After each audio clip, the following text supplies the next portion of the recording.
You know how some of the teams like Maroons were playing just for rankings, KCCA playing for rankings. This time around, we shall be waiting to see how the semi-finals will come up next weekend. We shall be keeping you posted from those very games. That was one of the pictures that we got you from the KCCA from the Uganda Cranes versus SC Vipers, and we all know how tight that game was. It ended 1-0, courtesy of Alan Okedo. We had our very own, the likes of Joseph Akandwa. Now, that is Gift Fred, one boy I'm proud of. I was working with Gift Fred at his tender age at Terrazzo and Tiles. I used to manage that boy. Now, I am proud of him. He's at the national team. I actually pray that he continues to represent the country. So, that is the story about the FUFA Super 8. On to basketball now. We had the Africa Nations Cup for the under-23 basketball, 3x3 here in Uganda.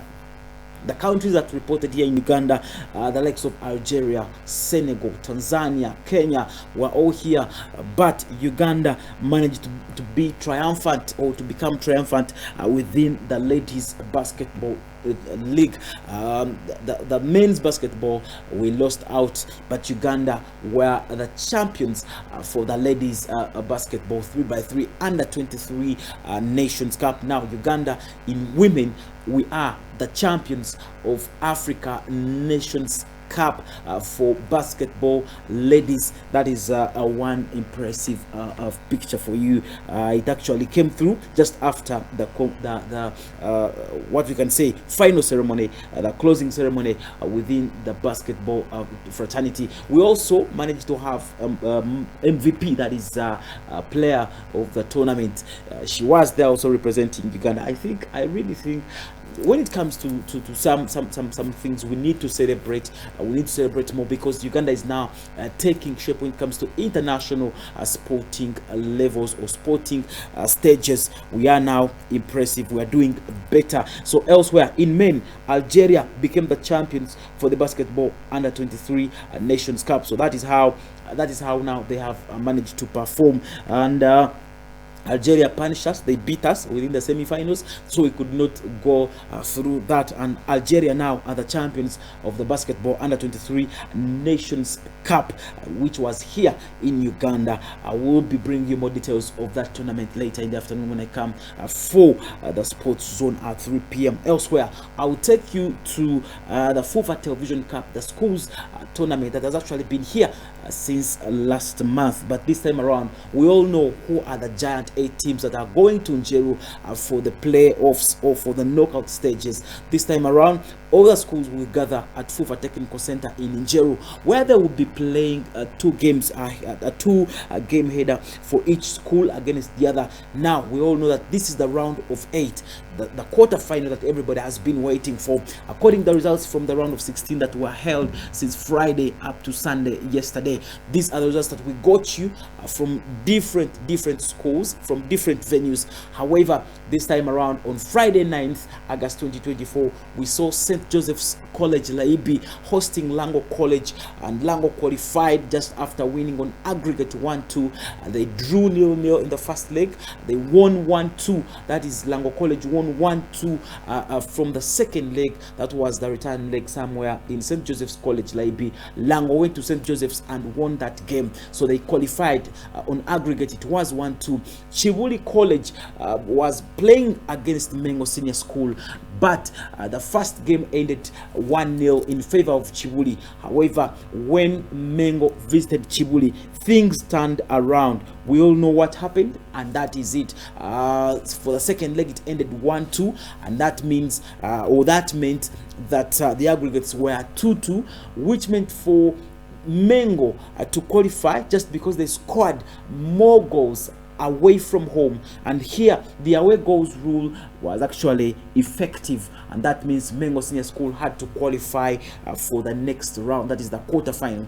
Later on Saturday, we saw Ginger SS qualifying against their rivals Ginger College just after losing that game 2-1 in the first leg. But when Ginger College came to Ginger SS, they lost 3-1, meaning that Ginger SS won 5-2 on aggregate, and Ginger SS qualified. So elsewhere, we saw Mutorore SS just losing from home. Nganwa High School, Kabwohe, traveled to Chisoro, and they brought all those points up. They qualified from the away grounds. Nganwa High School, they beat Mutorere SS 3-1 in the return leg. Remember, the first leg, Nganwa High School had beaten Mutorere at home in Kabwe 2-1. That meant that Nganwa High School qualified with an aggregate of 5-2, and somewhere in fourth quarter, actually, we saw Kabarega SS hosting St. Charles Ruanga Koboko. This time around, the game ended 0-2 in the first leg, and when they visited 1-0 for Kabalega SS, the game ended for aggregates 1-2 for St. Charles Ruanga Koboko, and this means that we shall see St. Charles Ruanga Koboko in the quarter finals. So yesterday the story continued. Namiryango College also hosting Gombe SS but failing to qualify from the home ground. Namiryango had earlier lost 2-0 to Gombe but later won 1-0 against Gombe, which meant that a 1-2 aggregate for Gombe SS meant that Gombe qualified. Mpanga SS also had to qualify just after 4 penalties for Kako SS and 5 penalties from Mpanga SS, actually after the 2 games ending 0-0. This was one of the most tightest fixture in the round of 16. The first leg was 0-0, second leg 0-0, and on aggregate they had 0-0 goals, but they went straight to penalty shootouts where Mpanga SS qualified 5-4 on penalties. Sebei College Tegres also was hosting Navmali High School, where the first leg had ended 0-3 for Navmali High School, but the second leg ended 1-2 also for Navmali High School, which meant that this was a 1-5 total on aggregate, and that meant that Navmali High School qualified. Teams that qualified are labeled with Q. You could clearly see. Now we have the Giant 8. Lango College, Nganwa High School, Jinja SS, Mpanga SS, Nabumali High School, as well as Gombe Secondary School, St. Charles Ruanga Koboko, Mengo Senior School, as well as Lango College. Those are the Giant 8 schools that are going to be in camp at FUFA Technical Center in Njeru in the coming 2 weeks. We shall determine who the winner shall be from those 8 teams that are remaining. Remember, they will be playing under closed doors at FUFA Technical Center in Njeru, and we wait to see which school will be able to lift the second edition championship of FUFA Television Cup. So I'm taking you now straight to the Ankole Districts tournament. As we all know what happened earlier, Ntungamo qualified for the semi-finals, and now they will be playing against Rubirizi District later on 18th August 2024. We shall be waiting to see how Paul Muchurezi will lead this very team that he helped in their quarter-final second leg, scoring twice. We are just waiting to see how he'll help to lift this team to win this tournament. Remember, Ntungamo are the runners-up of the 2023 second edition of the Ankole District Tournament at Kacheka, where they played Buwejo and they lost 3-1. You remember how that game ended. So elsewhere, in Kazo, we saw this coming, and Ibanda was feasting. Everything that happened there, it's a story to tell. We only know about the goal difference that made this thing happen. So Ibanda had to make sure that they scored twice, but it wasn't enough for them to qualify. We saw Kazo versus Ibanda. That game had lots of fans. In fact, huge crowds were seen at Kazo playground. You can as well witness that. That was a picture that we took for you from Kazo. I took that picture from a distance, but you should have seen how it happened. However, Ibanda won 2-1, but they could not qualify simply because they had won. Kazo could not qualify after winning that game, simply because they lost 1-0 away at St. George's Arena in Kagongo, and now when they won 1-2, actually they made sure that they moved for the away goals rule. This helped one Ibanda who scored away which equaled away goal actually equaled to 2. That means they were at a draw. Now, considering the result from home from Ibanda at St. George's Arena, it meant that the away goals rule had to make Kazo lose their journey. That is how it ended. Now, those are the results that we got you. Kazo District won 2-1 at full time, but they could not qualify simply because of the away goals rule. Elsewhere, on Saturday, we saw Buweju also losing 0-3 against a team that was deemed the underdog from the group stages, a team that never won a single game, never scored a single goal within the group stages. But this time around, they have won 2 consecutive games from the quarterfinals, and now they have qualified for the semi-finals. You see how it happened for Shema District. Shema now beat Buweju 3-0 to make it to the semi-finals. We shall be waiting to see how they'll be playing against Ibanda. Remember, the 2 leaders from the other side of Shema, that is Alonso Ronald Nwasima, and the other leader from Ibanda, that is Ewan Osborne Mushabe, were accused of exchanging bribes, trying to predetermine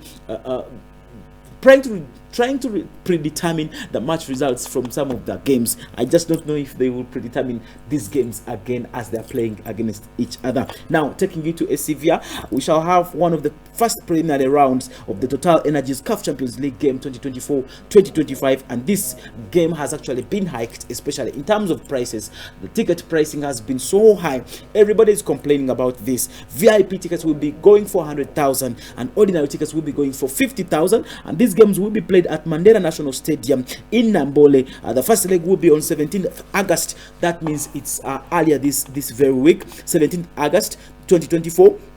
And the second leg, or the return leg, will be played on 24th August 2024. Esivia will be playing against a CBE, that is a CBE from Ethiopia. We are waiting to see how Esivia will be planning to conquer or to swoop against their first challenge this very season. We are waiting to tell you about more. Still, I will take you to the former Esivia coach, former Esivia player, as well as their former coach, that is Paul Nkata. He also took charge at Express, but this time around he has moved to Tanzania to coach a team that actually has seen several coaches sacked. I just don't know if he will survive. That is Coach Paul Nkata, who was actually transferred or moved to Tanzania to take charge of Kagera Sugar football team. That is one Coach Paul Nkata. We wish him all the best in Tanzania, Coach Paul Nkata. On to the English Premier League. Now we know teams have organized and they have settled for what they are going to be presenting to the world in the next season, 2024-2025. As you all know, Manchester United yesterday lost to Manchester City on penalties just after Johnny Evans put that penalty over the bar. I think after now the FA is still looking for that ball where it went. Johnny Evans made sure that he kicked that ball outside Wembley. I just don't know where it went. Instead of shooting into goal, Manchester United's Johnny Evans kicked the ball outside Wembley Stadium. I think the FA is still looking for that ball. We wait to see if they will get that ball. So United lost on penalty shootouts just after Man City clinched their first title of the season, that is the Community Charter Shield, which is always dubbed as the curtain raiser for the English Premier League. Remember, it's the only team, Manchester City, to win the Community Charter Shield in the last 20 years, and they go on to win the English Premier League. That was in the season of 2018. So this time around they have won it first. We just don't know what will come up later this very season. Let's see what it will be looking like for the first match week. On Friday 16th August, United will be playing against Fulham at 2000 hours GMT. That will be here in Uganda, and I think that is some night football for us. On Saturday 17th August, Ipswich Town will be playing against Liverpool, and Arsenal will be playing against Wolverhampton Wanderers as early as at 1500 hours. And now the early 2 kickoff games, Ipswich and Liverpool, we shall see those games as early as a half past midday the other side, and at 1500 hours GMT, that is in London. Everton will also be playing against Brighton, same time. Newcastle will be taking on Southampton at the same time, whereas Nottingham Forest also at the same time, 1500 hours GMT, they will be playing against Bournemouth. West Ham, who have also signed Manchester United's Aaron Wan-Bissaka, they will be playing against Aston Villa, and that will be at 1700 hours GMT. And later on Sunday 18th, we shall see Brentford, who will be kicking off their season against Crystal Palace, and Chelsea will be playing against Man City, as that will be dubbed the game of the weekend. And later on Monday 19th August, we shall see Leicester City taking on Tottenham Hotspurs. We'll wait to see how everything will be going down there. Now, focusing on Team Chelsea, we have a number of options that Chelsea will be presenting to choose from when it comes to their first 11. Now, we wait to see. They have signed Pedro Neto. I'll be bringing you details of that story, but they have also Raheem Shakur Sterling, they have Christopher Nkunku, and they have Cole Palmer up front. Now we see their attacking options. We have the likes of Nuno Madueke, they have Mikhailo Mudryk, they have Jackson, they as well have Gil. Now we wait to see. That is Pedro Neto for you, as he was being unveiled and he was being presented at Chelsea Jersey just after signing for Chelsea. Pedro Neto came in from Wolves, and we wait to see. He played 111 Premier League games for Wolverhampton Wanderers, just scoring 11 goals for Wolverhampton, and now he has switched to Chelsea. We wait to see how they will be making sure he yields results at Stamford Bridge. So I've told you about the attacking options of Chelsea. We just don't know who will be there to be chosen by the coach. We wait only to see how Chelsea will perform this very season, because they have got the most strongest attacking forward, as we see young talented and enthusiastic footballers, the likes of Pedro Neto, Raheem Shakur Sterling, Christopher Nkunku, as well as Cole Palmer, who was actually one of the top scorers last season. We wait to see if they will be performing to their expectations next season. Elsewhere, they have very many attacking options. Nuno Madueke, they have Mikhailo Mudryk, they have Nicholas Jackson, they as well have Gil. Now we wait to see how Chelsea will be taking shape in the next season. So elsewhere, still in the English Premier League, Manchester City are now relieved. They have now signed a sigh of relief, simply because they have gotten confirmation that Ederson Moraes, their goalkeeper, the Brazilian player, will be staying at Etihad Stadium just after talks were linking him to Saudi Arabian league. They were almost getting this deal done. Negotiations were going on between Saudi Arabia pro clubs against the Ederson Moraes goalkeeper for Manchester City. Now things were all heating up as we saw those stories in the New York Times, at Sky Sport. Everything was ready for these teams to negotiate. However, I think everything has collapsed, and now it's confirmed that Ederson Moraes, the Brazilian goalkeeper, Man City player, will be staying at Man City just after lifting their first trophy of the season, that's the Community Shield. Still in the English Premier League, I will tell you about Dominic Solanke, who just joined Tottenham Hotspur from Bournemouth. Dominic Solanke has seen a number of times in the English Premier League, but this time around he has signed a 6-year deal from Bournemouth to Tottenham Hotspurs. In fact, he scored 19 goals in the last season. We wait to see if he'll impress for Tottenham Hotspurs at the Tottenham Hotspur Stadium. That is the blessed portfolio that we had today. I have worked with Joseph in the control room. Edgar is coming back for the next segment of this show, dubbed the Hotspot. Remember, we still have the journey, we still have that trip to make to Rwampara. That is Rwampara for Jesus Christ Crusade, which will be coming your way on 29th to 31st August this very month at Chinoni Playgrounds, courtesy of Bishop Dr. Cyrus Taibwa and Nicola Taibwa, in conjunction with NAFBAG and all Rwampara pastors. They will be there. Remember, there will be gospel artists performing. That is Lady Diana and Ewan Alex. We shall have evangelists like Apostle Gibson Twetise, as well as Pastor Joshua Israel. They'll all be there in conjunction with Rwampara pastors. Make sure you join us there. King of Kings Church, loving God, loving you, and GNTV will be there to bring you all those actions alive on screen. Just stay tuned to GNTV. Have a good morning.